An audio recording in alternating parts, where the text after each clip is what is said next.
Hey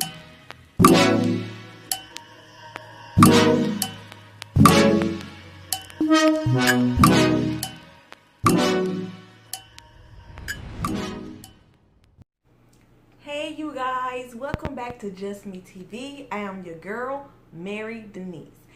Also, welcome back to another Motivational Monday. Hey! So, guys, on this week's Motivational Monday, I will be telling the story, my story. I do not know how long each video will be. I do not know how long it is going to last. I am going to go ahead and let you guys know that when it comes to my life, my past, my story, some things I don't remember, some things I can't remember. I don't know it was just because some of the things I went through in my past or whatever, but me being obedient, it is now time to tell my story. If it was left up to me, I would not be telling it. I do not want to tell it. I don't know. I feel like I'm bashing people that's done things to me in the past. So I will not be saying no names. I may use some made up names just to get through it, and you know, we're just gonna go from there. So on February the 10th, 1983, a queen named Denise was born. At the time, if I'm not mistaken, I think we were staying on Way Street in Reedsville. I don't know too much, or remember, I should say, too much about staying there because I was little.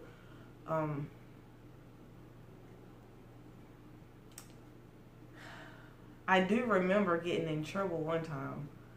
I was doing something I didn't have no business doing. So I do remember one time getting a whooping in that house. The house is no longer standing today.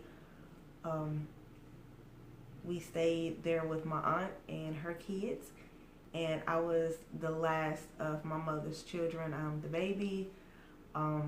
She said that I don't know how true this is, but my mother swears to this day. She tells me that she carried me for 11, 12 months. She said that I was stuck to her side and that actually I almost killed her. Of course, I don't know. I'm just, you know, going by what she said. My childhood wasn't anything pretty. I remember some good things. I don't remember where we moved to when we moved from Way Street, possibly Washington Avenue or either Pennsylvania. I don't remember having any good memories on either of those. I'm trying to remember which one came first. I'm not really sure. So I'm just going to pick one. So, Washington Avenue. We were staying there with my grandmother that I can remember. It was a pretty big house. It was actually a house upstairs. It had its own kitchen and bedrooms, and then there was one downstairs, and my family occupied both upstairs and downstairs. My uncle had upstairs. We would go up there and get on his nerves some, but mainly we occupied the residence downstairs, myself and my siblings. And I think for me, that's where all the hurt and the pain came from.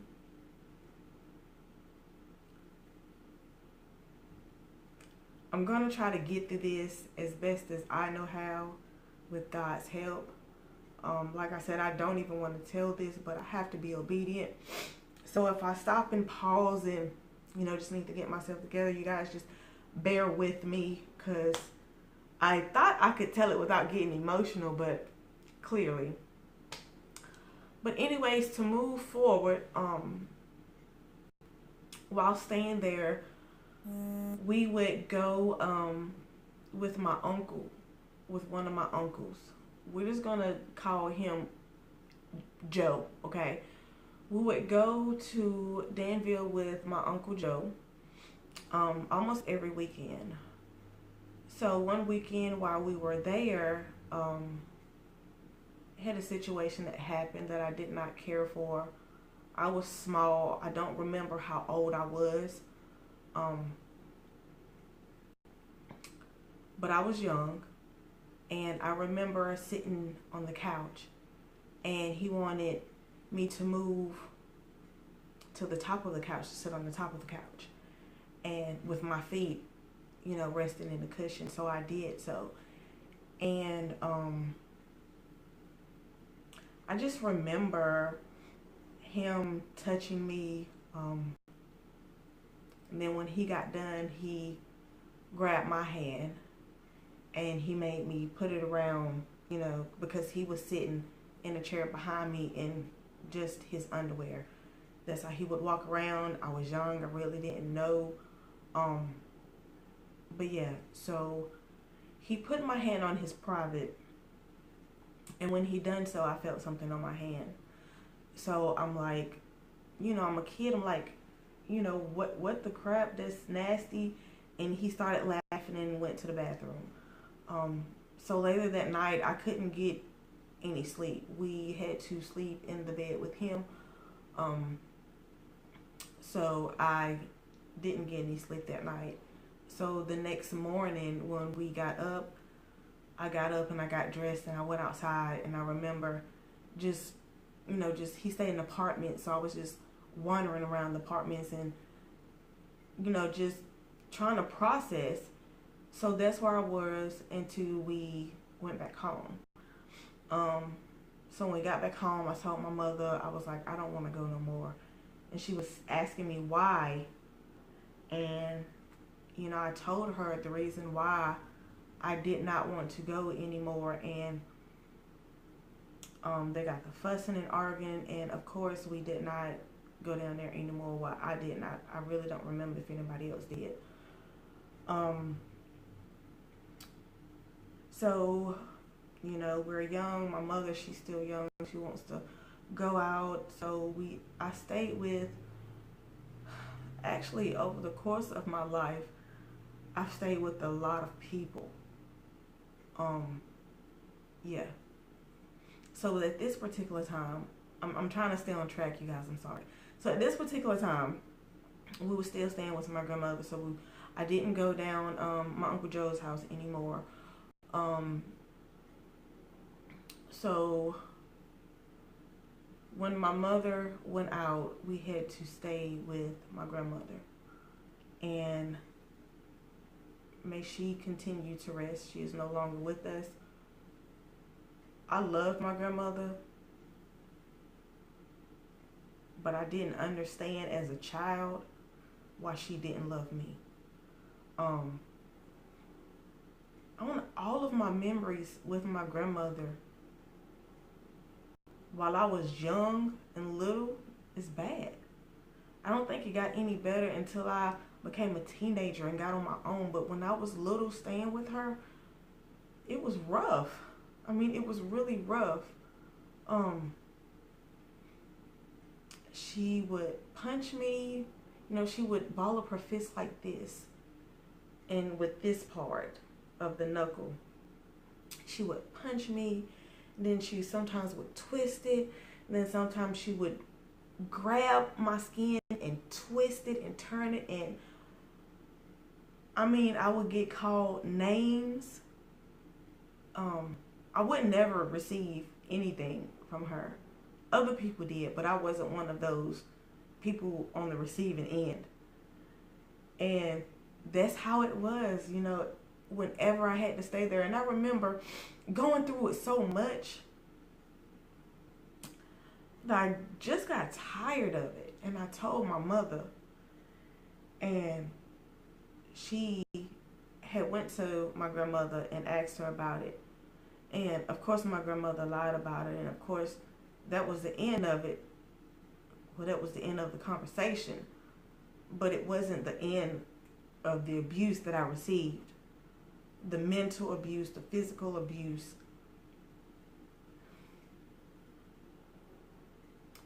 It was hard as a child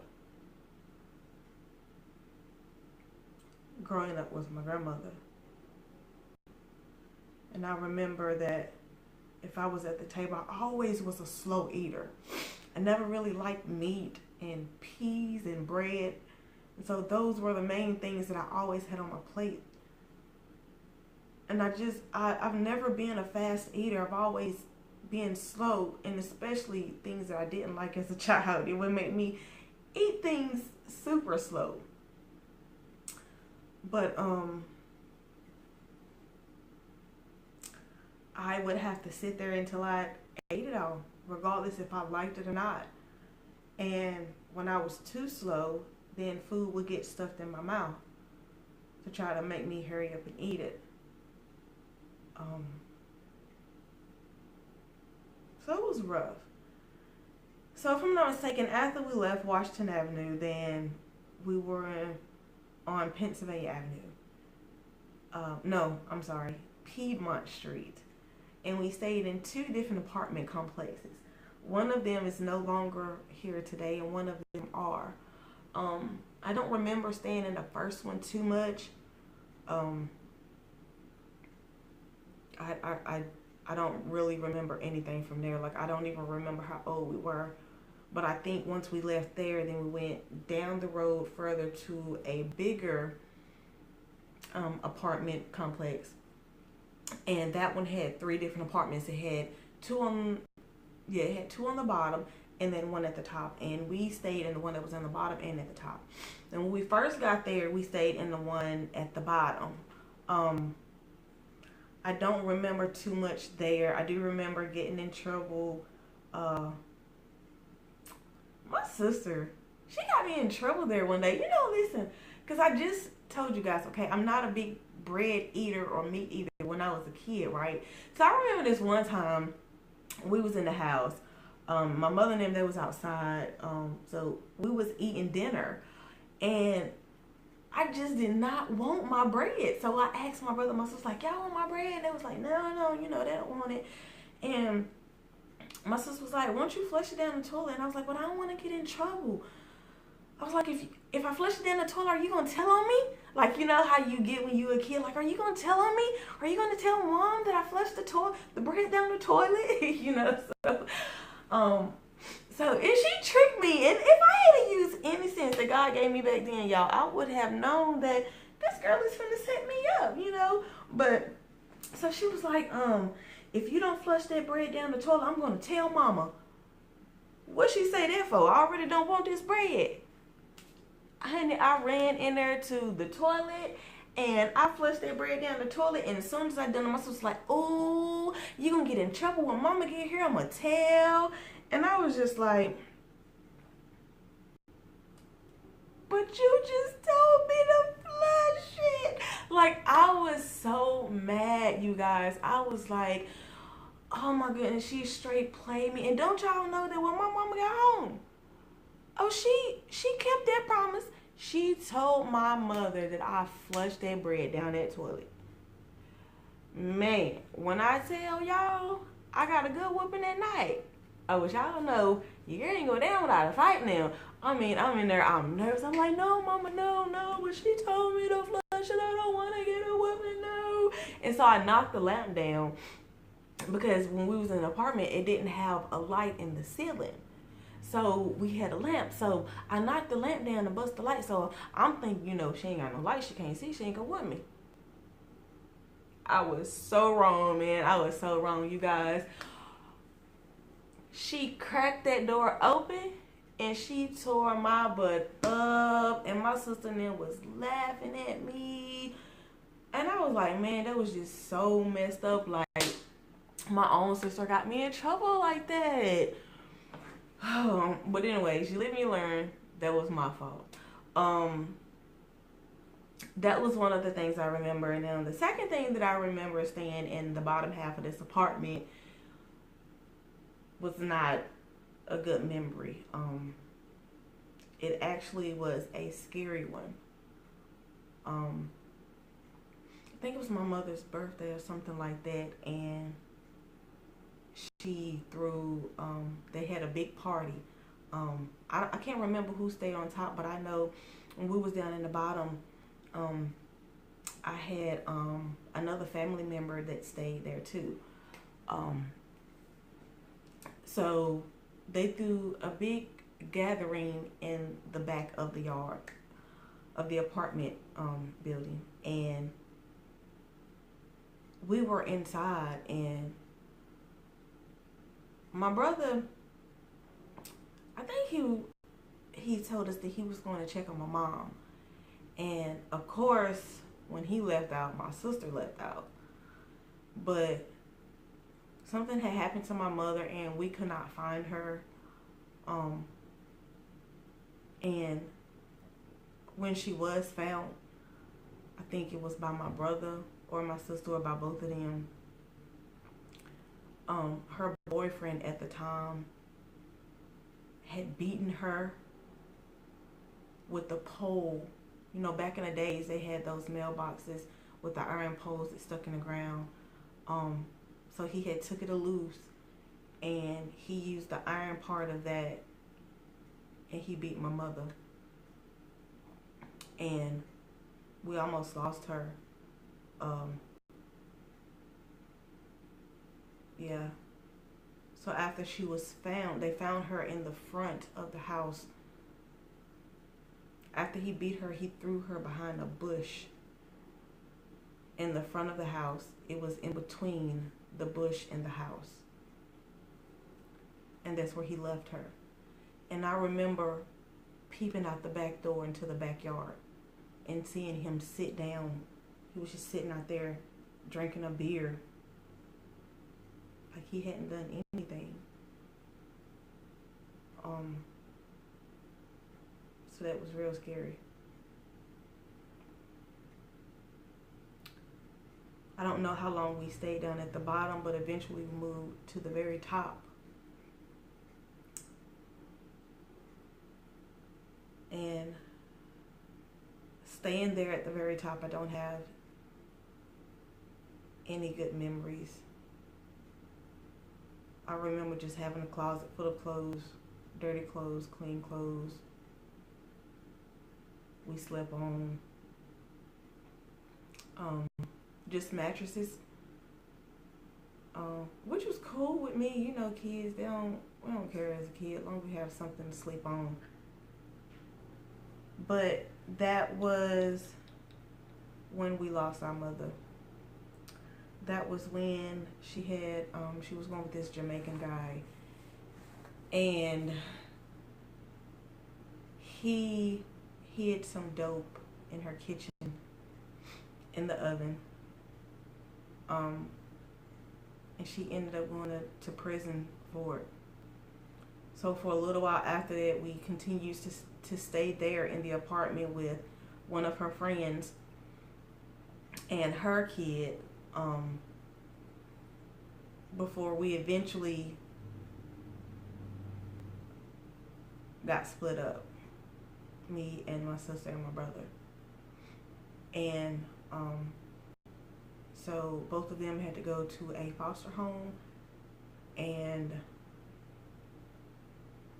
that was when if I'm not mistaken, it was when my dad took me and I went to stay with my aunt and uncle and my cousin.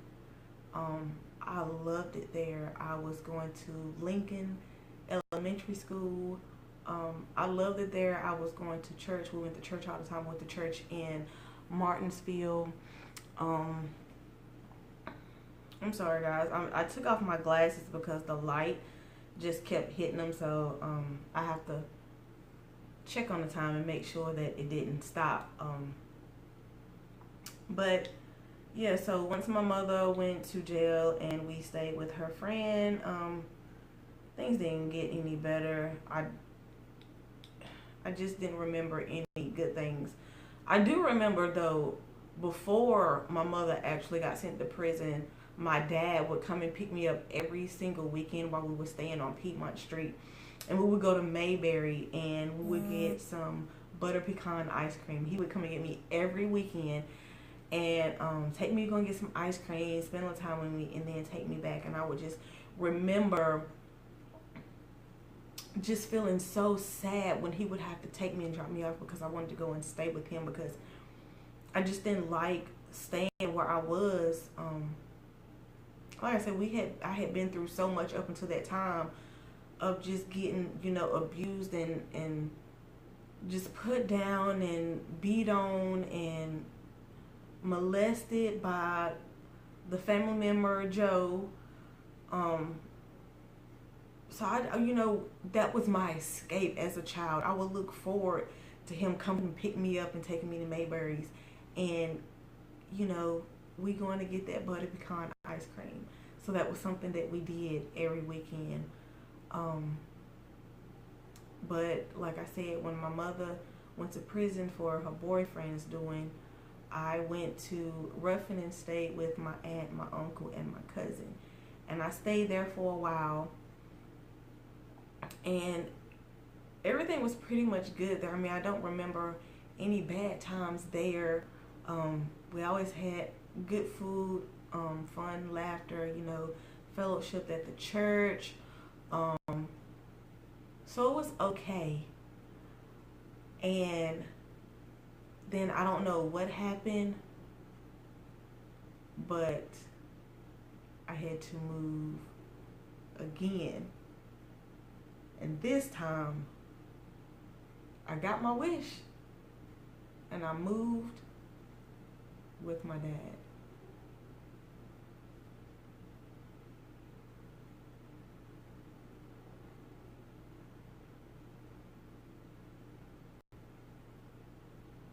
Was it what I wished for?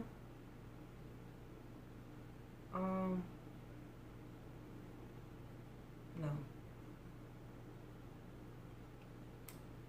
And I think I'm going to stop the story right here for today. I will pick up again on next Monday. If nobody has told you today, I'm proud of you. I love you. Keep pushing. Whatever that thing is that you are afraid of, that you think is taking over your life, don't give it life. Conquer it so that it can get beneath your feet. I think now is the time for me to conquer my story, my life. And I think that's why God wants me to tell it now, because He actually gave it to me on last week after I recorded last week's video. And every time I thought about it, I was just like, God, is this really what you want me to do? Like, really? I really don't want to do this. But somebody else is going through the same pain. And if I can push myself and get through it, guess what? You can do the same. So never let anything or anybody steal your joy. I hope you all have a blessed week, a positive week. Remain focused on God. I pray that He fills your week with strength and focus, positive energy, great vibes, peace, laughter, but most of all, love. And I pray that the same love that He showed you, that you show to somebody else. You guys be safe and be blessed, and I will see you on next week. See you later. Peace.